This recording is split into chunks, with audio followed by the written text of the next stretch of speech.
मनुष्य को अपने मन के भाव या विचार प्रकट करने के लिए भाषा की आवश्यकता होती है। भाषा वाक्यों के मेल से बनती है और वाक्य जो हैं शब्दों के मेल से बनते हैं। और शब्द कैसे बनते हैं? तो शब्द वर्णों के सार्थक मेल से शब्द बनते हैं। नमस्कार दोस्तों, मेरा नाम है सत्य प्रकाश और मैं आप सभी का आपके अपने YouTube चैनल आशुतोष एकेडमी में बहुत बहुत स्वागत करता हूं और हिंदी के एक नए टॉपिक के साथ एक बार फिर आप सभी के समक्ष उपस्थित हुआ हूं। वहीं आज का टॉपिक है रचना के आधार पर शब्द के प्रकार। इसके पहले वाले वीडियो में हमने उत्पत्ति के आधार पर या इतिहास के आधार पर जो शब्द के भेद थे, जो शब्द के प्रकार थे, उन सभी का हमने विस्तार पूर्वक अध्ययन किया था।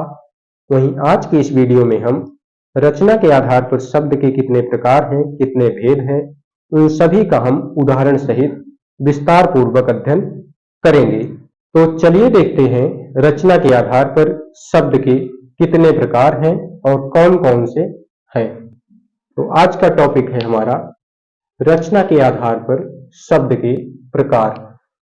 तो रचना के आधार पर मुख्यतः शब्द के 3 प्रकार देखे जाते हैं। पहला प्रकार है रूढ़ शब्द, जिसका अर्थ होता है पुराना। रचना के आधार पर अगला प्रकार है शब्द का यौगिक शब्द, जिसका अर्थ होता है जुड़ा हुआ। रचना के आधार पर तीसरा प्रकार है शब्द का योग रूढ़। तो सबसे पहले हम चर्चा करते हैं रूढ़ शब्द की। रूढ़ शब्द क्या होता है, आइए हम रूढ़ शब्द को समझते हैं। तो रूढ़ शब्द का अर्थ जो हो जाता है वो हो जाता है पुराना। वे शब्द जिनके सार्थक खंड नहीं हो सकते उनको हम रूढ़ शब्द कहते हैं, अर्थात वे शब्द रूढ़ शब्द के श्रेणी में आते हैं। अर्थात वे सभी शब्द जिनमें ना कोई उपसर्ग, ना कोई प्रत्यय, ना कोई संधि और ना ही कोई समास हो, वे सभी शब्द जो होते हैं रूढ़ शब्द के अंतर्गत आते हैं, रूढ़ शब्द के अंतर्गत पढ़े जाते हैं। हम रूढ़ शब्द के कुछ उदाहरण देखें कि रूढ़ शब्द किसे कहा जाता है, कौन से शब्द रूढ़ शब्द के अंतर्गत आते हैं। तो रूढ़ शब्द का पहला उदाहरण है सूर्य। सूर्य जो शब्द है इसमें ना कोई उपसर्ग का प्रयोग हुआ है और ना ही कोई प्रत्यय का प्रयोग हुआ है और ना ही इसमें हमें कोई संधि देखने को मिल रही है और ना ही इसमें किसी भी प्रकार का समास छिपा हुआ है। तो इस तरह से हम कह सकते हैं कि सूर्य शब्द जो है यह शब्द रूढ़ शब्द के अंतर्गत आता है, रूढ़ शब्द के उदाहरण के रूप में प्रयुक्त किया जाता है। अगला उदाहरण है चंद्र। चंद्र में भी ना किसी प्रकार का प्रत्यय है, ना किसी प्रकार का उपसर्ग है, ना ही संधि है और ना ही समास है। तो हम कह सकते हैं कि चंद्र शब्द जो है यह रूढ़ शब्द के अंतर्गत आता है, रूढ़ शब्द के उदाहरण के रूप में प्रयुक्त किया जाता है। उसी तरह से अगला उदाहरण है दिन, रात, पाप पुण्य हो गया, हानि लाभ हो गया, लोटा हो गया, डोरी हो गया। ये सभी शब्द ऐसे हैं जिनमें ना ही कोई उपसर्ग है और ना ही कोई प्रत्यय है, ना ही कोई संधि है और ना ही कोई समास है। कुछ और उदाहरण भी है, जैसे चावल है, दुकान है, खिड़की है, मकान है, इत्यादि शब्द जो भी इस तरह के होते हैं वो सभी शब्द जो है रूढ़ शब्द के अंतर्गत पढ़े जाते हैं, रूढ़ शब्द की श्रेणी में आते हैं। तो आइए रचना के आधार पर हम शब्द के अगले प्रकार की बात करें। तो शब्द का अगला प्रकार है यौगिक शब्द, जिसका अर्थ हो जाता है जुड़ा हुआ। वे सभी शब्द जिनके सार्थक खंड हो सकते हैं वे सभी शब्द यौगिक शब्द की श्रेणी में आते हैं। अर्थात वे शब्द जिनमें कोई उपसर्ग हो, कोई प्रत्यय हो, कोई संधि हो या कोई समास हो, तो वे सभी शब्द यौगिक शब्द के अंतर्गत आते हैं, यौगिक शब्द के रूप में पढ़े जाते हैं। वहीं समास को देखते समय हमें ध्यान देने योग्य बात यह है कि समास तो शामिल हो लेकिन बहुब्रीहि समास उसमें शामिल ना हो। बहुब्रीहि समास को छोड़ करके सभी समास को हम यौगिक शब्द के रूप में पढ़ते हैं। तो आइए हम यौगिक शब्द के कुछ प्रमुख उदाहरण देखें कि यौगिक शब्द कहा किसे जाता है, होते कौन से हैं।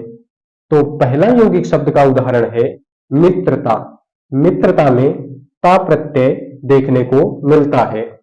उसी तरह से अगला यौगिक शब्द का उदाहरण हो जाता है पढ़ता।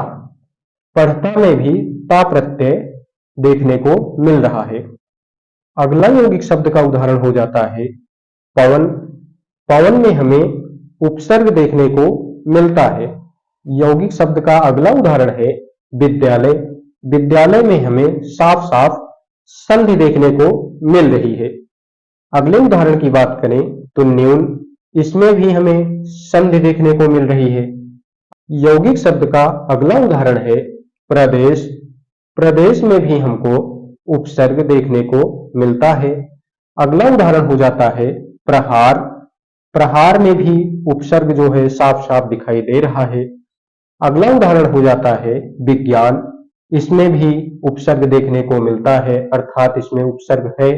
यौगिक शब्द का अगला उदाहरण है राजपुत्र, अर्थात इसमें हमें समास भी देखने को मिल रहा है। तो हम कह सकते हैं कि ऐसे सभी शब्द जिसमें कोई उपसर्ग हो, कोई प्रत्यय हो या कोई संधि हो या कोई समास हो, लेकिन बहुब्रीहि समास को छोड़ करके वो सभी शब्द यौगिक शब्द के उदाहरण के रूप में प्रयुक्त किए जाते हैं। तो चलिए हम रचना के आधार पर शब्द के अगले प्रकार की चर्चा करें। तो रचना के आधार पर शब्द का अगला प्रकार है योग रूढ़ शब्द। योग रूढ़ शब्द यौगिक प्लस रूढ़ से मिलाकर के योग रूढ़ शब्द निर्मित हुआ है, बना हुआ है। उन सभी शब्दों को हम योग रूढ़ शब्द कहते हैं। हम सरल अर्थों में समझें तो ऐसे सभी शब्द जिनका कोई तीसरा अर्थ निकलता है वो सभी शब्द योग रूढ़ शब्द के अंतर्गत आते हैं, योग रूढ़ शब्द के अंतर्गत पढ़े जाते हैं। बहुब्रीहि समास के समस्त उदाहरण योग रूढ़ शब्दों की श्रेणी में आते हैं। हम योग रूढ़ शब्द के कुछ प्रमुख उदाहरण को देखें तो योग रूढ़ शब्द का पहला उदाहरण है दशानन। दशानन इसका अर्थ हो जाता है 10 है आनंद जिसके, अर्थात दशानन शब्द जो है यह रावण के लिए प्रयोग किया जा रहा है। अगला उदाहरण है शूलपाण। शूलपाण का अर्थ होता है त्रिशूल है जिसके हाथ में, अर्थात शंकर जी के लिए यह शब्द प्रयोग किया जाता है। योग रूढ़ शब्द का अगला उदाहरण है दामोदर, जो कि शब्द प्रयोग किया जाता है श्री कृष्ण के लिए। योग रूढ़ शब्द का अगला उदाहरण हो जाएगा लंबोदर। लंबा है उदर जिसका, अर्थात गणेश जी, गणेश जी के लिए यह शब्द प्रयोग किया जाता है। अगला शब्द है बीड़ा पाड़ी। बीड़ा है जिसके हाथ में, अर्थात सरस्वती जी। अगला शब्द हो जाएगा चक्रपाणी। चक्र है जिसके हाथ में, अर्थात शब्द प्रयोग किया जा रहा है किसके लिए, भगवान विष्णु जी के लिए। अगला शब्द हो जाएगा गिरधारी। गिरधारी शब्द जो है श्री कृष्ण के लिए प्रयोग किया जा रहा है। योग रूढ़ शब्द का अगला उदाहरण है पीतांबर। पीतांबर शब्द जो है इसका अर्थ हो जाता है पीला वस्त्र, लेकिन विशेष अर्थों में शब्द प्रयोग किया जाता है श्री कृष्ण के लिए। उसी तरह से योग रूढ़ शब्द का अगला उदाहरण हो जाता है जलज। जलज का सामान्य अर्थ है जल में जन्मा हुआ, लेकिन विशेष अर्थ में हम केवल कमल के लिए ही जलज शब्द जो है प्रयोग करते हैं, अर्थात जल में जन्मे और किसी भी वस्तु के लिए हम जलज शब्द जो है प्रयोग नहीं करते। इसी तरह से जितने भी शब्द होते हैं वह सभी शब्द योग रूढ़ शब्द के अंतर्गत पढ़े जाते हैं, योग रूढ़ शब्द के अंतर्गत आते हैं। तो साथियों, आज के इस वीडियो में हमने रचना के आधार पर शब्द के विभिन्न प्रकारों का अध्ययन किया, जिसमें हमने अध्ययन किया रूढ़ शब्द का, हमने रूढ़ शब्द का अर्थ समझा और उदाहरण समझा। हमने अध्ययन किया यौगिक शब्द का, हमने यौगिक शब्द का उदाहरण देखा। और हमने इस वीडियो में चर्चा किया योग रूढ़ शब्द का। हमने इस वीडियो में योग रूढ़ शब्द के अर्थ को समझा और योग रूढ़ शब्द के जो प्रमुख उदाहरण होते हैं उनको समझा।